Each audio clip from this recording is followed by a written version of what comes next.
everyone, welcome back. Are your button taps not registering in roll match and even the in-game timing clock has stopped moving? Here's the fix.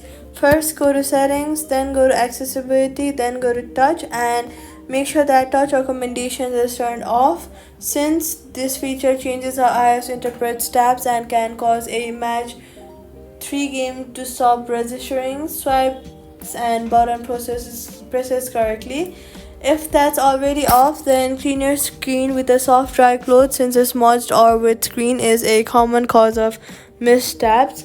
Fourth, close the roll match from your recent app list and then reopen it on a fresh connection since a frozen input state including a stuck timing clock usually clears on a relaunch. If taps still do not register, restart your iPhone completely. Hold the side button and volume down, set to power off, wait 30 seconds, turn it back on, then reopen roll match.